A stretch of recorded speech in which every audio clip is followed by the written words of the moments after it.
La trayectoria de nuestros ponentes es amplísima. Intentaré reducirla porque si no nos vamos a llevar aquí toda la noche, y intentaré señalar solo algunos puntos entre su muy amplia trayectoria. El magistrado Carrasco Iriarte obtuvo la licenciatura de Derecho en Derecho en la Universidad Nacional Autónoma de México, generación del 68, y tiene especialidad y maestría en Derecho Fiscal. Entre muy diversas funciones que ha tenido, ha sido, antiguamente secretario de la Segunda Sala Regional Metropolitana del entonces Tribunal Fiscal de la Federación, ha sido director de lo contencioso en el Departamento del Distrito Federal del 92 al 93, ha sido director de la primera visitadura de la Comisión de Derechos Humanos del Distrito Federal en 1944 y subdirector de legislación en la Procuraduría Fiscal del Distrito Federal. Del 98 al 2000 fue subprocurador de legislación y consulta de la Procuraduría Fiscal del Distrito Federal, y del 2001 al 2004 subprocurador de lo contencioso de la citada Procuraduría. Actualmente es magistrado y presidente de la Segunda Sala Auxiliar del Tribunal de lo Contencioso Administrativo, y entre su actividad como docente, entre muchas otras, es titular por oposición de la Cátedra de Derecho Fiscal y maestro de medio tiempo en la Facultad de Derecho de la UNAM. Así es autor de muy distintos libros, entre ellos la editorial Oxford le publica Derecho Fiscal Constitucional y Amparo en Materia Fiscal, colección de glosarios jurídico fiscal penal, glosario jurídico tributario, glosario jurídico aduanero y de comercio exterior, glosario jurídico presupuestal, entre otros glosarios. Por último, la editorial INADEG le publicó el libro Poder Ciudadano en Materia Fiscal.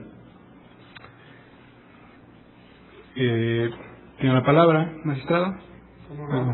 Muchas gracias a quienes me invitaron a participar en este singular evento, relevante evento, y empezaré con la parte relativa a Código Financiero, que se refiere a adecuación de términos.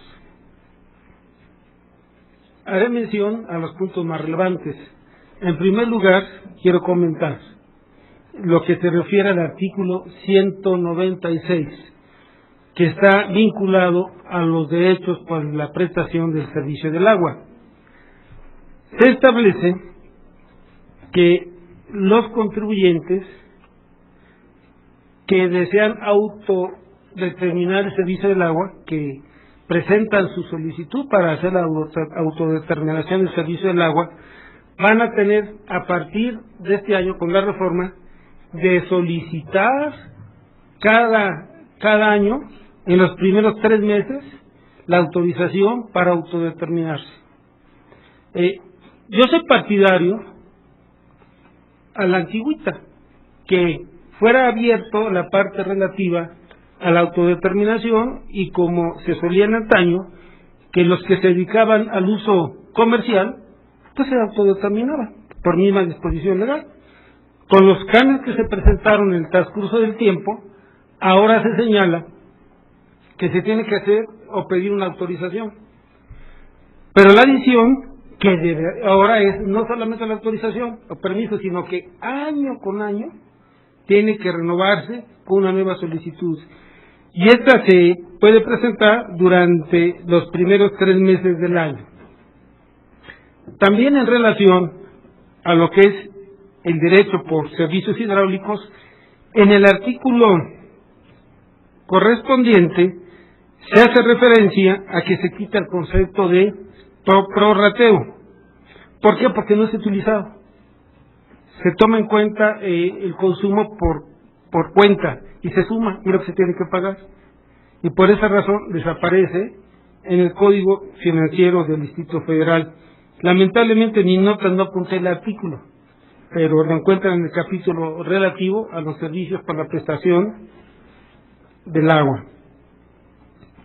Después hay una cuestión semántica, es lo mismo, pero en ocasiones el legislador quiere ubicar los conceptos a la luz de lo que se dice en los capítulos.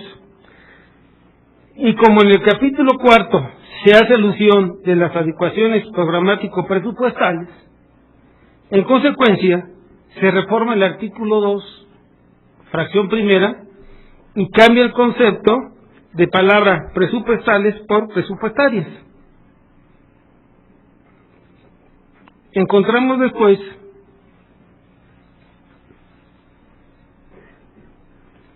otra reforma, pero esta reforma es para ubicar el contexto del Código Financiero a la luz de los cambios legislativos, o los cambios en este caso de denominación de leyes. Se sustituye la mención a Ley de Desarrollo Urbano y Vivienda, porque ya cambió la denominación de esta, por la Ley de Desarrollo Urbano del Distrito Federal. Esto sucede en el artículo 309.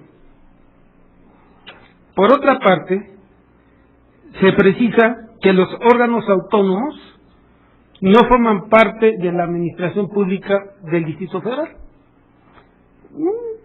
coincidiendo o incidiendo con lo que se establece en los artículos 2 y 3, fracciones primera, segunda, tercera y cuarta de la Ley Orgánica de la Administración Pública del Distrito Federal.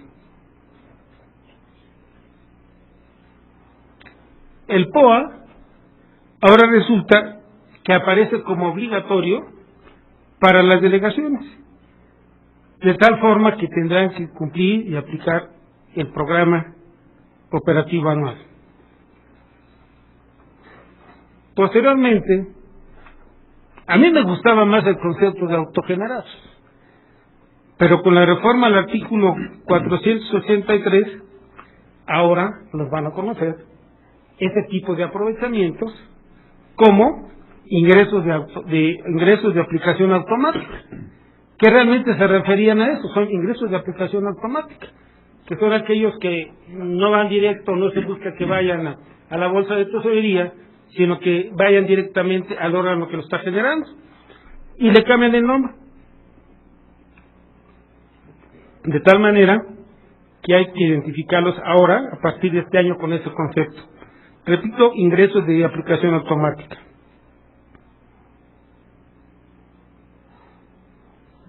En lo que hace a los derechos,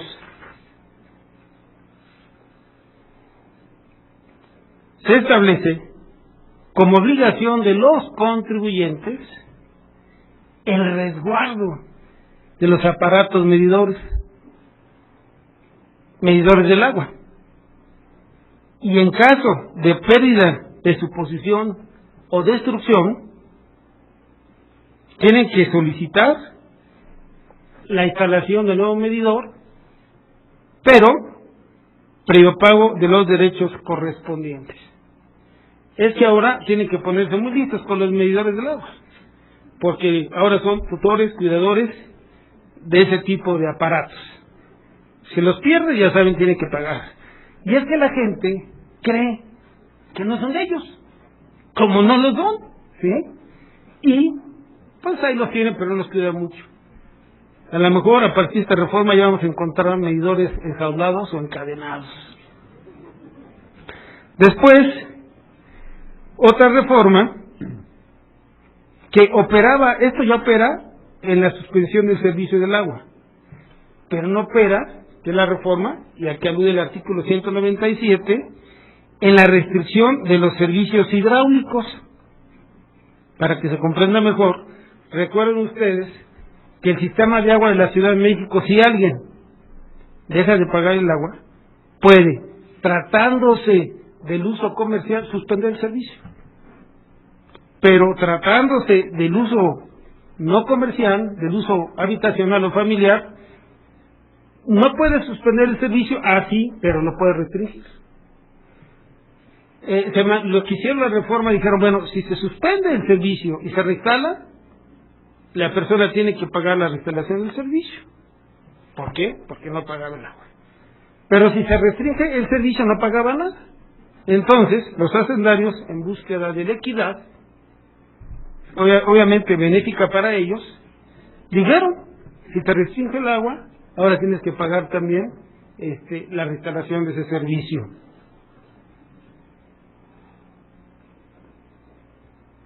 Se adiciona el cobro de los derechos por la autorización anual que el sistema de aguas de la Ciudad de México otorgue para la comercialización del agua potable por particulares derivada de tomas de uso comercial o industrial.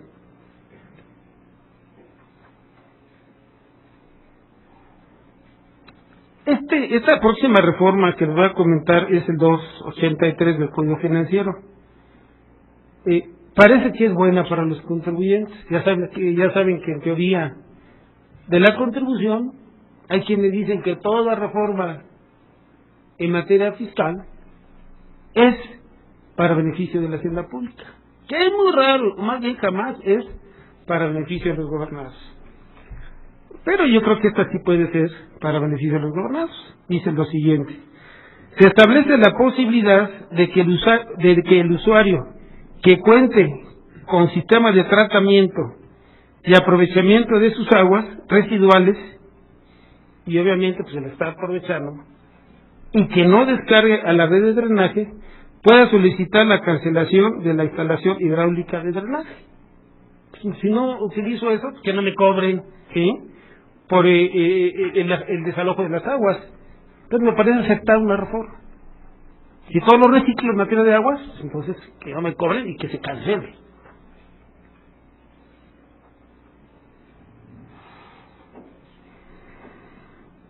En cuanto a espectáculos públicos, musicales, deportivos, taurinos, teatrales y cinematográficos, que tanto nos gusta asistir, ya sea a uno o otro evento, ahora se adiciona un nuevo derecho. Eso es aparte del impuesto sobre espectáculos públicos. Y el derecho que se va a cobrar es derechos por la expedición del permiso para la celebración de espectáculos públicos. Entonces viene un pago novedoso y que se tiene que realizar. Bueno, esa es una mala y ahora una buena, ¿sí? Se propone que para el caso de la revalidación de licencia de los anuncios denominativos se cobre únicamente, pero repito, por la revalidación, el 20% del costo de la misma. Entonces aquí hay un descuentito. Y bueno, por lo menos es lo que pienso yo. No sé qué piensen ustedes.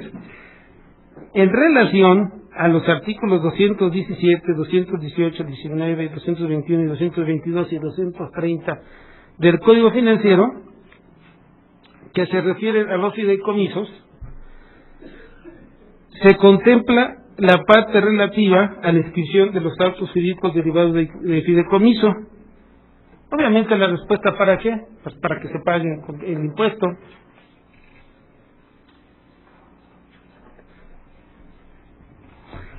Ahora, se adiciona el texto del artículo 237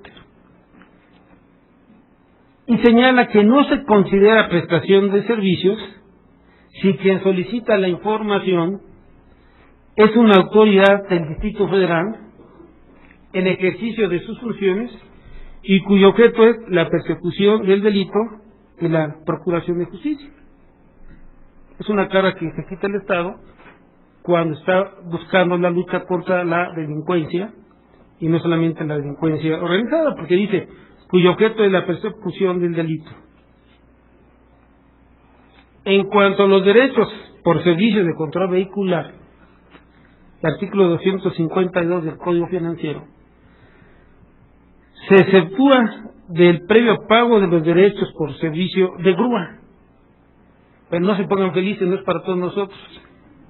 Afortunadamente aquí en Seúl nada más se lo llevan, pero no sé, a lo mejor ahora con esto de las vialidades sin carros, mi coche no se me han llevado, no sé si hay por ahí una sanción, pero solamente la excepción de la grúa es cuando se lleven el automóvil, el camión o el vehículo que sea, en vía procedimiento administrativo de ejecución, es decir, se lo guarda para que pague al final.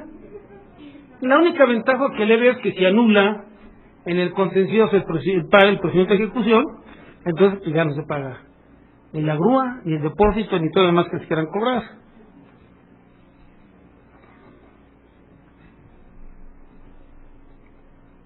El artículo 257 se refiere a los derechos por los servicios de expedición de constancias de zonificación y de uso de inmuebles. Ahora van a pagar ese derecho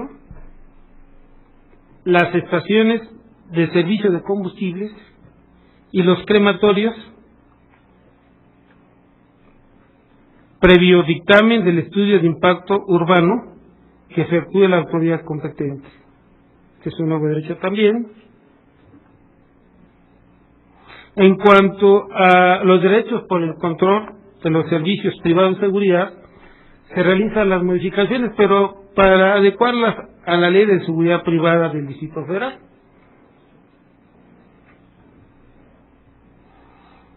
Dentro de los nuevos derechos, y porque ese tipo de hasta me cuesta trabajo decirlo, pero ese tipo de actividades no estaban reguladas, pero ahora ya están reguladas. Que dice: se adiciona el cobro de los derechos por el registro de la constitución de la sociedad de convivencia o sus modificaciones o adiciones. Ya ha reconocido algunos aspectos jurídicos sobre la sociedad de convivencia, pues que paguen con su registro, sus modificaciones o las adiciones. Digo, porque pienso que también quieren estar registraditos para que no haya problemas futuros. Después, se establece la obligación, es el artículo 383, se establece la obligación para las unidades ejecutoras del gasto de devolver al cierre del ejercicio los rendimientos financieros obtenidos de transferencias federales, de tal manera que ahora se devolvió el dinero, que es ingreso público federal, que se había obtenido vía transferencia. Pero eso también pagó a las entidades y dependencias y hasta los órganos autónomos del Distrito Federal, porque este año también tuvieron que devolver lo que tenían, y eso pues como cambian las normas, de pronto agarran por sorpresa y algunos han tenido que devolver ciertas cantidades serias de dinero. Después, esta es una disminución de plazo, se dice: se disminuye de 15 días el plazo que tienen las dependencias, órganos concentrados, delegaciones y entidades para presentar informes mensuales para la formulación de la cuenta pública del DF. Es decir, les apuran ahora, ya no van a tener 15 días, sino van a tener solamente 10 días. Aquí es algo, no me acuerdo si los gobiernos federales, porque como ha habido una lluvia de reformas, apenas acabo de leer uno y empiezo otra, no me acuerdo si alguna ley federal lo tenía en un momento dado, de los últimos años, pero aquí se propuso lo siguiente, y me parece correcto. Dice: se propone que todas las iniciativas de leyes o decreto que se presenten a la Asamblea Legislativa, o bien los reglamentos, decretos o acuerdos que se sometan a consideración del jefe de gobierno del Distrito Federal, que incida en materia de gasto, pues todo es gasto, que incidan en materia de gasto, deberán informar a la Secretaría el impacto presupuestario que generarían y emita opinión referente a la capacidad financiera del Distrito Federal. Esto lo veo plausible, porque después se dan, porque vamos a crear un organismo para tal, vamos a crear un área adicional, pero pues toda expresión o todo gasto debe estar justificado de dónde viene el dinero, el impacto en la economía de las finanzas del Distrito Federal. Entonces, lo veo adecuado, vamos a esperar cómo se obtienen los resultados en la aplicación concreta de esa disposición. Aquí yo creo que la Secretaría de Finanzas se lavó las manos. No sé si coinciden conmigo, pero dice: la Secretaría de Finanzas únicamente autoriza los programas de inversión física. O sea, solamente autoriza programas de inversión física, toda vez que las unidades ejecutoras del gasto como son responsables de ejercer los recursos, las que deben de analizar si los programas y proyectos de inversión generan beneficios para la sociedad y su costo. Entonces ya Finanzas dice, bueno, yo únicamente autorizo. Y en cuanto a costos, resultados y demás, no soy responsable.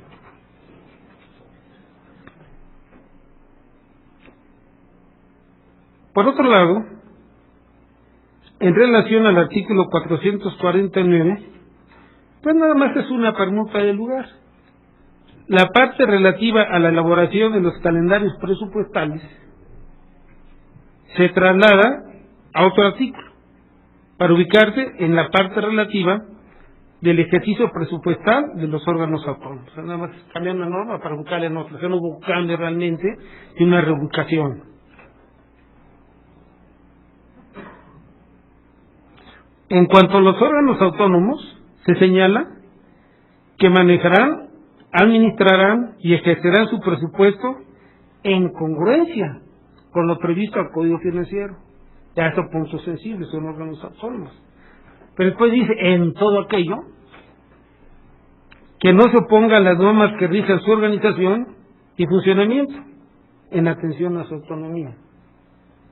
Tengo la impresión que como que los quieren controlar, pero como que no los pueden controlar. Le dicen, bueno, te vas a seguir lo que establece el Código Financiero, siempre y cuando no choque con quién, con las normas que rigen tu organización, que rigen tu funcionamiento, en atención a su autonomía. Pues yo viendo esto, como integrante de un órgano autónomo, pues empiezo a establecer mis propias normas, de tal manera que ya no me aplica el Código Financiero. ¿Por qué? Porque soy órgano autónomo. Bueno, ya menos así lo pienso, y yo creo que lo van a hacer así, o no sé. El artículo 465A establece como atribución de las dependencias, delegaciones y órganos desconcentrados la celebración de convenios de coordinación entre sí en materia de gasto público. Eso me parece fabuloso. Si vamos a gastar en lo mismo, pues vamos a poner de acuerdo. Y así hasta pueden abaratar los precios. Esa es la idea. Siempre y cuando celebren los convenios de coordinación. Y si no, pues cada quien va a ir por su parte, por su lado, y comprarán muchos insumos necesarios a costos diferentes. Es un poquito trabajar con armonía en un gobierno, y me parece excelente esa reforma. No sé qué digan los secretarios de cada secretaría, de cada dependencia. Por otro lado, se señala en el artículo 515, con el propósito de preservar la autonomía de gestión presupuestal de los órganos autónomos, se precisa que la Secretaría de Finanzas únicamente incorporará el informe trimestral que remitan dichos órganos al informe trimestral de avance programático presupuestal. ¿Qué significa? Señor secretario, yo, Comisión de Derechos Humanos del DF, Junta del Trabajo o Tribunal de lo Contencioso Administrativo, por dar 3 ejemplos, aquí te presento mi informe de avance programático presupuestal. Y tú lo que tienes que hacer es entregarlo al informe y enviarlo. Nunca puedes calificarlo. ¿Por qué? Porque soy autónomo. Pero como quiera se metieron con los autónomos. Lo malo es que ahora yo trabajo en un órgano autónomo, eso no puede ser. Me van persiguiendo las reformas. La verdad que sí. Se establece como obligación de los órganos autónomos la remisión de sus estados financieros dictaminados, con el objeto de que los mismos estén respaldados por la opinión calificada del contador público externo que efectúe la revisión a los mismos. Es decir, es un control más, pero viendo desde el punto de vista de transparencia en un órgano autónomo, pues al revés, apoya. Soy dictaminado, tengo dictaminado mis estados financieros. Entonces, yo creo que esta reforma no va contra la autonomía de los órganos autónomos, sino que al revés, consolida la transparencia de los mismos. Yo sí lo estoy viendo.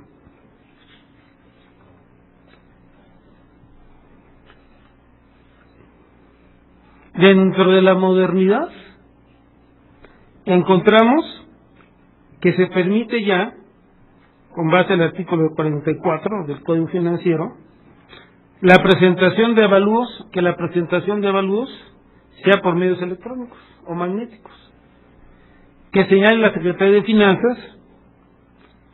En la exposición de motivos dice con el fin de reducir su papel.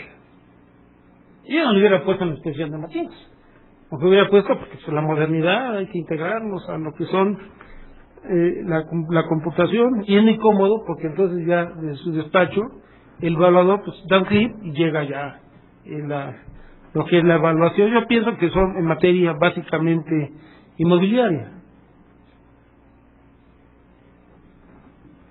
Y después señala, la recepción de dicha información en principio será en archivos electrónicos y posteriormente se llevará a cabo a través del sistema de notarios y evaluadores,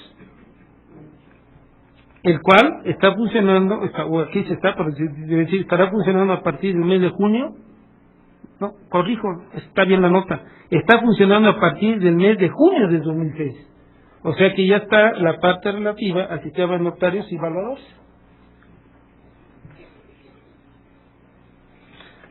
En cuanto a los bienes recibidos en dación en pago, encontramos que se suprime el término de 18 meses. Yo no entiendo por qué existe 18 meses. Ahora se recibe el bien en dación en pago y se puede ya registrar o incorporar al inventario del Distrito Federal.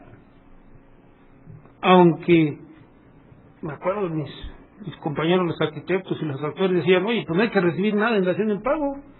¿Por qué? Porque entonces el particular nos traslada la problemática y nosotros nos convertimos en una inmobiliaria. Ahora nosotros vamos a estar vendiendo bienes en lugar de que el particular los vende y con eso pague los impuestos. Pero los 18 meses está perfecto, ¿no?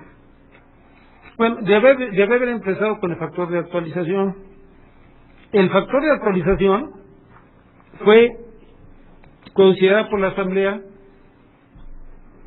para el aumento, bueno, no es aumento, la actualización de las cuotas, de los derechos, de las contribuciones, etcétera, en 1.0356. Ese fue el factor de que se consideró del año pasado. La parte de los parquímetros, Raúl, te toca a ti, vas a hablar de los parquímetros, o digo, bueno, pues los aprovecho, sí. La parte de los parquímetros no se actualizó, o sea que el dinerito que le echan los parquímetros no aumentó, van a seguir echando el dinerito que le toque, para poder quedar estacionado en las vías donde hay parquímetros. ¿Cuál fue el motivo por el cual no se actualizó? Porque se está cuestionando la transparencia en el manejo de dinero. Entonces algunos diputados dijeron, no, pero ¿por qué le damos más? Les actualizamos, le damos más, mejor vamos a ver cómo se está manejando el dinero de los parquímetros, y ya que se aclare, el próximo año quizás se actualicen. Ahorita, ante la duda de la transparencia, es que se quedaron, sin actualización, y la cuota para las concesiones de taxis no se actualizó, sino bajó de 9,000 a 5,000 pesos. Pues para mí es suficiente, señor coordinador. Muchas gracias. Nos acompaña también el licenciado Raúl Rodríguez Lobato. Él es licenciado en Derecho, egresado de la Facultad de Derecho de la Universidad Nacional Autónoma de México. Entre su carrera como abogado, comenzó siendo estudiante y después abogado y socio en el despacho Goodrich, Riquelme y Asociados. Después colaboró en el despacho Rubio y Villegas, y desde el 2001 ejerce como abogado autónomo, independiente, en materia fiscal. Es miembro de la Barra Mexicana Colegio de Abogados AC, miembro del Ilustre y Nacional Colegio de Abogados AC, miembro del número de la Academia Mexicana de Derecho Fiscal. También es maestro titular por oposición de la materia de Derecho Fiscal a nivel licenciatura de la Facultad de Derecho de la Universidad Nacional Autónoma de México desde 1974, y ha impartido clase en distintas universidades del país. Entre sus publicaciones, además de diversos ensayos, tiene el libro Derecho Fiscal, que publica Harla, hoy Oxford University Press. Es coautor del libro Financiamiento del Gasto Público, así como de las unidades de inversión y el sistema jurídico mexicano, y otros, entre ellos el principio de reserva de ley en materia tributaria, editado por Porrúa. Licenciado Raúl, tiene la palabra. Muchas gracias, muy buenas noches. Qué valientes, qué aguante. Pero vamos a tratar de ser breves. Vamos a tratar de ser breves por dos razones. La primera, porque ya estamos al final de la jornada y se ven ustedes cansados. La segunda, porque ya la mayor parte, Hugo Carrasco se refirió a ella, y yo me voy a ocupar de tres aspectos que en la iniciativa de reformas lo catalogó el jefe de gobierno como 1, seguridad jurídica, 2, facultades de comprobación y 3, facilidades administrativas. En realidad, las reformas son pocas y no tienen, en mi opinión, una trascendencia así de las que uno dice, caray, aquí tenemos el filón de trabajo de este año y con esto salvamos la nómina del presente ejercicio. No creo. Pero hay cosas interesantes. Seguridad jurídica, ¿qué nos dicen? Primero, en el artículo 42, se prevé que para el otorgamiento de licencias, permisos o registros, el contribuyente no solo debe estar al corriente de sus contribuciones, sino que debe acompañar a la solicitud correspondiente la constancia de adeudos, o sea, el documento que diga de parte de la propia Secretaría que no tenemos adeudos, que estamos al corriente. Ya no basta la simple palabra. En el artículo 71 hay una cosa que sí es interesante, novedosa, porque expresamente se prevé que la presentación por el particular de una solicitud de devolución de cantidades pagadas indebidamente o de las que tenga derecho conforme a la ley, interrumpe el plazo de prescripción que corre a favor del fisco. No podría ser de otra manera, ¿verdad? Se está ejerciendo su derecho, pero qué bueno que se prevé expresamente.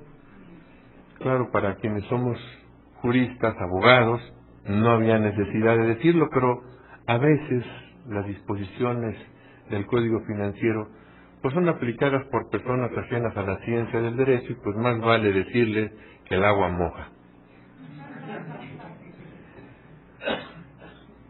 En materia de reducción de contribuciones a que se refiere el artículo 315, se prevé que no procederá esa reducción si ya se ha pagado la cantidad sobre la cual había derecho a la reducción.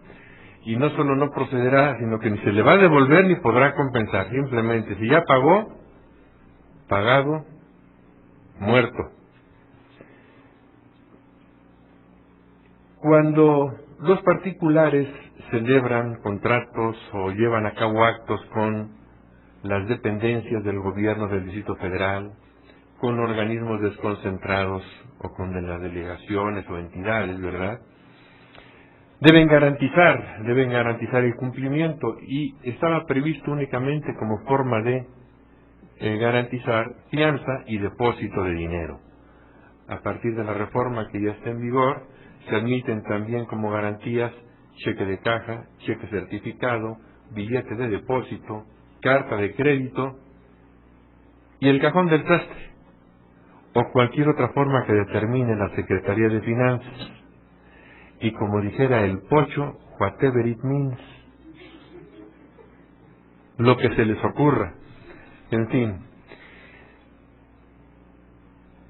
el Código Financiero se hace cargo de las reformas que ya operan en materia federal conforme al calendario cívico, y entonces al señalar el artículo 680 cuáles son los días inhábiles, fechas precisas, se prevé ahora que sea el primer lunes de febrero en vez del día 5 de febrero, el tercer lunes de marzo por el día 21 y el tercer lunes de noviembre por el día 20.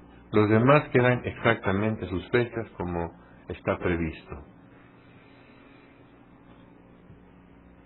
Hablando de recursos de revocación, el artículo 696, en su fracción cuarta, sufre la adición de un segundo párrafo que prevé que al resolver el recurso se considerará que no trascienden al sentido de la resolución impugnada los siguientes vicios que voy a mencionar. Primero, cuando en un citatorio no se haga mención de que es para recibir una orden de visita domiciliaria, siempre que ésta se inicie con el destinatario de la orden. A contrario sensu, si se deja citatorio, se regresa en la fecha y la hora indicada y no está el destinatario y se entiende con un tercero la diligencia y el citatorio no mencionó que era para recibir la orden de visita, subsistirá entonces el vicio que sí trasciende a la resolución impugnada. Segundo vicio, cuando en un citatorio no se haga constar de manera circunstanciada la forma en que el notificador se cercioró de que estaba en el domicilio correcto, siempre que la diligencia se haya efectuado en el domicilio indicado en el documento que deba notificarse. Creo que no está mal el señalar que esto realmente no trasciende al sentido de la resolución, porque en honor a la verdad, a veces pecamos los abogados postulantes de puntillosos. Es que no me dijo si era a las 10:55 con 13 segundos o con 14 segundos a la hora que iba a tocar la puerta. Entonces, muy bien, yo he visto las citatorios, las actas incluso que dicen, y me cercioré de que es el domicilio porque es una pared blanca con puerta negra, que tiene un número en letras doradas, bueno, en caracteres dorados que dice 680. Presumo que entonces estoy en la calle Juan Pérez número 680. Sin embargo, pienso y les platico de manera de anécdota que alguna vez me tocó un caso, eso sí es de laboratorio, en que en la misma calle había dos predios con el mismo número. Entonces de nada le sirvió al notificador haber puesto todo lo que puso, como lo acabo de relatar, porque mi cliente pudo demostrar, ¿verdad?, con fotografías y información notarial y todo lo demás, de que su domicilio estaba en esa calle, tenía el mismo número, pero no era el descrito por el señor, sino este otro que el notario le escribió en su acta. Para que vean ustedes que a pesar de todo, todavía se puede ir por ahí alguna liebre. Tercer vicio. Cuando en la entrega del citatorio se hayan cometido vicios de procedimiento, siempre que la diligencia prevista en dicho citatorio se haya entendido directamente con el interesado o su representante legal. No importa lo que pasó con el citatorio, si cuando regresó el notificador encontró al representante legal o al destinatario y entendió con él la diligencia, ya no importa lo que pasó con el citatorio. Cuarto vicio. Cuando existan irregularidades en los citatorios para notificar requerimientos de solicitudes de datos, informes o documentos, o en los propios requerimientos, siempre y cuando el particular desahogue tales requerimientos exhibiendo oportunamente la información y documentación solicitadas. Pues sí, convalida el destinatario del requerimiento cualquier vicio. No me lo entregaron a tiempo, no lo notificaron en el domicilio, pero aquí está la información. Pues lo que desea la autoridad es la información, en realidad lo demás sale sobrando. Quinto vicio. Cuando no se dé a conocer al contribuyente visitado el resultado de una compulsa a terceros, si la resolución impugnada no se sustenta en dichos resultados. También me parece perfectamente razonable. Es que yo nunca supe que le dijo el tercero. ¿Y qué te importa si no forma parte de la resolución? A lo mejor no me dijo nada relevante. Creo que está bien. Sexto vicio. Aquí sí me cuesta trabajo entender. Solicito su indulgencia, su benevolencia y colaboración para ver si lo entendemos. Cuando no se valore alguna prueba para acreditar los hechos en relación con un oficio de observaciones o en la última acta parcial, siempre que dicha prueba no sea idónea para dichos efectos. ¿Cómo sé que no es idónea? Para saber si es o no es idónea, mínimo tuvieron que haberla leído. Y decir no es idónea, para mí eso es una valoración. Y si no me lo dicen en la resolución, claro que trasciende al sentido del fallo. Porque cuando uno ofrece pruebas, uno considera que todas las que uno ofrece son las idóneas para acreditar lo que estamos diciendo. Y si no me la valoran, es que no la valoré porque no la consideré idónea. Bueno, así es que mucho cuidado. Aquí sí puede haber problemas, porque esto sí es de mucha trascendencia. Un segundo campo de reformas que propuso el jefe de gobierno es en materia de facultades de comprobación. Aquí el artículo 112 sufre una reforma para prever que las causales para la suspensión de los plazos para concluir las visitas domiciliarias o las revisiones de gabinete operarán también para suspender la reposición del procedimiento de visita domiciliaria a que se refiere la fracción 9ª de este mismo artículo. Esa fracción señala que si en el desarrollo de la visita la autoridad se da cuenta que ha cometido irregularidades graves que trascienden y que van a invalidar la diligencia, puede, motu propio, por una vez, decir, la dejo sin efecto y voy a reponer.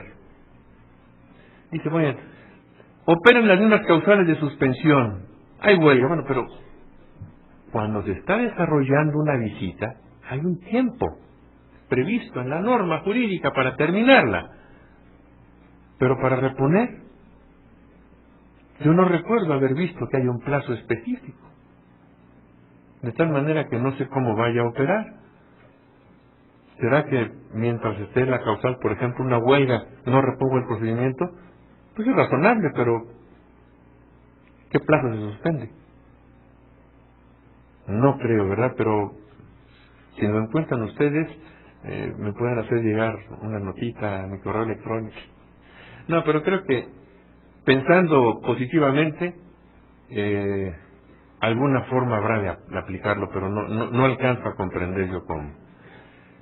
La siguiente reforma está en el artículo 117 y me parece un reconocimiento del volumen de trabajo que tiene la autoridad fiscal, porque señala el párrafo segundo con la reforma que cuando se hayan ejercitado las facultades de comprobación, en vez de 90 días se tienen 5 meses como plazo para emitir la resolución determinante del crédito fiscal, una vez levantada el acta final de la visita domiciliaria o de que haya vencido el plazo para desvirtuar las observaciones en la revisión de gabinete. Entonces aquí sí es importante tomar en consideración que ya no son 90 días, sino son 5 meses. Entonces, claro, 90 días no son exactamente 3 meses, es más de 3 meses porque son días que deben considerarse hábiles. O sea, a lo mejor eran como 3 meses y medio, entonces se aumentó a 5 meses. Entonces habrá que ver, ¿verdad?, cómo quedamos, pero mucho cuidado. Otro aspecto interesante en materia de facultades de comprobación está en el artículo 118 y a propósito del dictamen para efectos fiscales. Ustedes saben que el artículo 119 prevé que cuando se revise el dictamen hay que seguir un cierto orden, lo que se suele llamar revisión secuencial. Primero hay que ir con el contador, pedirle su información, etcétera, y solo si ésta no la aporta o es insuficiente, etcétera, se va con el contribuyente. Bien, la reforma al 118, párrafo segundo, prevé que si el dictamen se presentó con abstención de opinión, con opinión negativa, con salvedades que tengan implicaciones fiscales o no reúnan los requisitos establecidos en el Código Financiero, las autoridades podrán ejercer directamente sus facultades de comprobación sin necesidad de agotar el procedimiento que establece el artículo 119, y esta circunstancia será del conocimiento del contador público y del contribuyente. El tercer rubro en materia de reformas al que me voy a referir es el de facilidades administrativas. Aquí, el artículo 83 contiene una simplificación en la reforma que se ha incorporado. Pues ahora ya no se requiere acompañar al aviso de dictamen que se presente ante la autoridad fiscal el avalúo de cada inmueble que se considere en el dictamen. Será suficiente que en el dictamen se haga relación de los inmuebles y se acabó. Eso es bueno porque nos ahorra dinero. En materia de dictamen hay una simplificación también, más que simplificación, una facilidad que me parece muy oportuna. Se modifica en plazo para que el contribuyente cambie o modifique el aviso de dictamen originalmente presentado cuando sustituya al dictaminador. Antes tendría que hacerse dentro del mes siguiente a la fecha de presentación del aviso. Ahora se prevé que pueda hacerse a más tardar un mes antes de que concluya el plazo para presentar el dictamen. Me parece muy razonable, porque ¿qué tal que el dictaminador y yo nos hemos peleado y ya pasó el mes? Pues va a resultar que ya no lo puedo sustituir, o pues, sucedía que no lo podía yo sustituir, y quién sabe qué se le iba a ocurrir decir. Ya estamos peleados. O pensemos una cosa más tétrica. ¿Se murió? ¿Y no me avisó?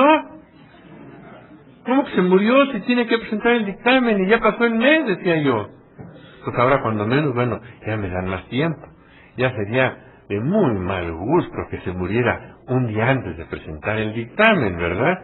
Entonces habrá que decirle que si ya nos acercamos al mes anterior a la fecha, cuando no nos deje firmado ahí algo, un borrador, para que si tiene algún problema, algún contratiempo, bueno, pues podamos presentarlo. No, broma aparte, creo que la reforma es positiva, porque sí permite la flexibilidad que se requiere. En el artículo 153, el gobierno del Distrito Federal se pone bondadoso y se incrementa del 9% al 10% la reducción del impuesto predial para el caso de que el contribuyente pague los 6 bimestres a más tardar el día último de enero de cada año. Finalmente, quienes de manera no habitual y sin establecimiento fijo lleven a cabo espectáculos públicos, deberán garantizar el interés fiscal, entiéndase por el impuesto por espectáculos públicos, siempre y cuando el crédito fiscal exceda de 800 veces el salario mínimo general diario en el Distrito Federal. Esto, al salario mínimo de hoy, significan 40.456 pesos. Entonces, si no rebasa esa cantidad, pues ya no tendrá que hacerse ninguna garantía. Si lo rebasa, sí habrá que garantizar.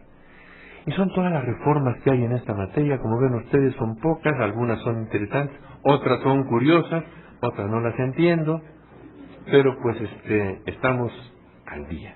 Muchas gracias.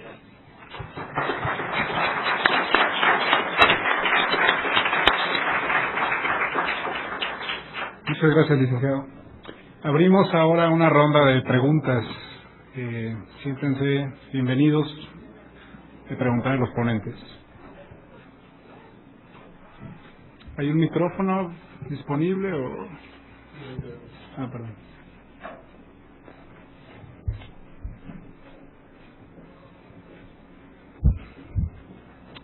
Bueno, primero hay que ver si hay preguntas.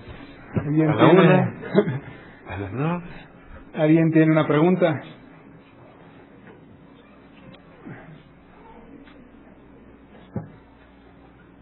Nada, como la claridad, ¿verdad, Hugo? Todo quedó Qué barbaridad. muy, muy claro. Bueno, pues parece que no hay preguntas. Pues con esto concluimos los trabajos de esta tercera mesa y también pues los trabajos de este día del seminario. Muchas gracias a todos. Que descansen. Perdonen. Faltaba darles los reconocimientos. Estaba olvidando. Al doctor Hugo Carrasco le agradecemos su participación. Al doctor Raúl Rodríguez Lobato, también le agradecemos su participación. Muchas gracias.